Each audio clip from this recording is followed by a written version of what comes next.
तो क्या आपको स्टेज चढ़ते वक्त या उतरते वक्त दर्द फील होता है? इस वीडियो में मैं आज आपको दिखाने वाली हूँ एक ऐसी टेक्निक जिसमें आपका नी पेन इंस्टेंटली और बहुत ज़्यादा हद तक कम हो जाएगा। किसी-किसी केस में बिल्कुल भी ठीक हो जाएगा। लेकिन हाँ, नी प्रॉब्लम को सॉल्व करने के लिए सिर्फ ये एक टेक्निक ही इम्पोर्टेंट नहीं है और बहुत सारी चीज़ें भी मैटर करती है। लेकिन अगर आपके घर में स्टेयर्स है या फिर आप काम पे जाते हो जहाँ पे आपको स्टेयर्स चढ़ना उतरना का मैंडेटरी है या कंपल्सरी है, तो ये टेक्निक आपको बहुत ही ज़्यादा हेल्प करेगी पेन को रिड्यूस करने में।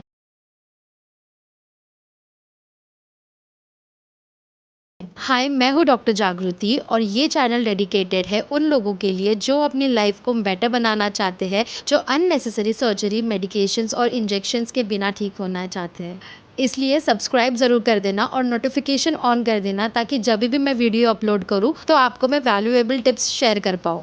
कुछ ही देर में मैं आपको स्टेयर्स पे दिखने वाली हूँ, लेकिन उससे पहले मैं कुछ 2 इम्पोर्टेंट चीज़ें आपसे शेयर करना चाहती हूँ, जो आपको नी के मैकेनिज़्म के बारे में बताएगा ताकि आपको स्टेयर्स चढ़ने और उतरने का मैकेनिज़्म अच्छे से समझ आए। सबसे इम्पोर्टेंट बात उसमें से पहली बात ये है कि आप जभी भी स्टेयर्स चढ़े उससे पहले आपको आपका फुट जो है ना वो बाहर की तरफ रोटेट करना है, ठीक है? फुट के साथ-साथ आपका नी भी बाहर की तरफ रोटेटेड रहेगा।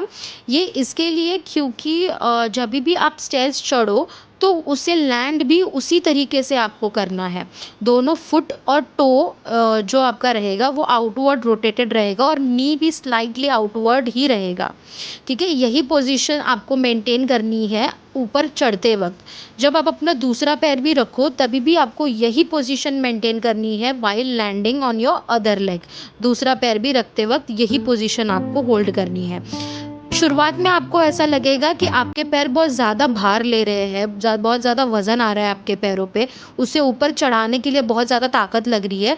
लेकिन ग्रेजुअली जब आप यही पोज़ीशन अडॉप्ट करोगे, जब आप चढ़ोगे इसी पोज़ीशन में, वो धीरे-धीरे और भी ईज़ी होते जाएगा। जब आप ऐसा करते हो तो आपके नी के थ्रू जो प्रेशर जाता है आपके फुट की तरफ, वो चेंज हो जाता है और वो प्रेशर बाहर की तरफ जाना स्टार्ट हो जाता है। प्रेशर अंदर की बाजू कम गिरने की वजह से पेन भी रिड्यूस होना स्टार्ट हो जाता है। और दूसरी चीज़ जो आपको करनी है वो है आपके ग्लूट्स, जो ग्लूट के मसल्स हैं उसको एक्टिवेट करना।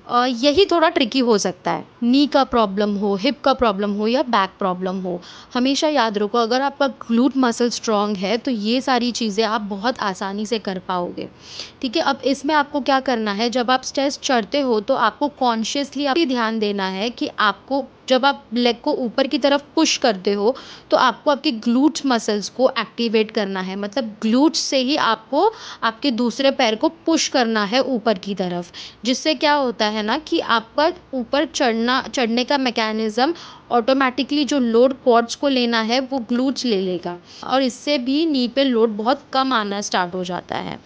अगर आप ग्लूट्स मसल्स को एक्टिवेट नहीं करोगे तो आपको चढ़ते वक्त आपका क्वाड्रिसेप्स जो मसल है वो एक्टिवेट हो जाएगा और नी के पेन को रिड्यूस करने के लिए जितना आपका क्वाड्स हेल्प करता है और उससे कहीं ज़्यादा आपको आपके ग्लूट्स मसल पे भी वर्क करना है, बिकॉज वो भी उतने ही इम्पॉर्टेंट है। अगर आपको पहले से ही मेनिस्कस इंजरी या पटुलोफेमोरल पेन सिंड्रोम या कार्टिलेज डैमेज हो या कोई नी का आर्थराइटिस है, इसमें से कोई भी आपको अगर नी प्रॉब्लम है तो क्वाड्रिसेप्स मसल क्या करता है, रिपीटेडली वही मूवमेंट करते करते ये उस इंजर्ड पार्ट पे और ज़्यादा प्रेशर क्रिएट करता है जिससे कि पेन और ज़्यादा बढ़ने लगता है। अगर आप फुट को बाहर रोटेट करते हो और आपके नी को भी रोटेट करते हो और अगर आप अपने ग्लूट्स को एक्टिवेट करके ग्लूट से ही प्रेशर लगाते हो चढ़ते वक्त, तो क्वाड्रिसेप्स का काम बहुत ज़्यादा कम हो जाता है जिससे अननेसेसरी नी में जो डैमेज पार्ट है उस पर प्रेशर कम पड़ता है। और ये जो टेक्निक मैं आपको बता रही हूँ, अगर आप ये रिपीटेडली प्रैक्टिस करोगे और अगर आप ये कंफर्टेबल हो जाओ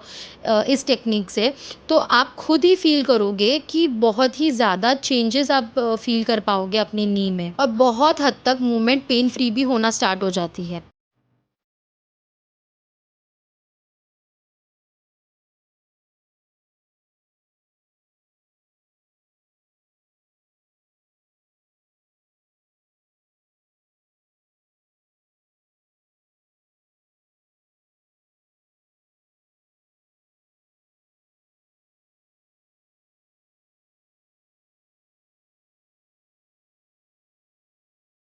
सो होप सो आपने वीडियो देख ही लिया, और मेक श्योर करना कि आप जब भी स्टेयर्स चढ़े अपना फुट और नी आउटवर्ड रखें और अपने ग्लूट्स को एक्टिवेट करके ही ऊपर चढ़ें।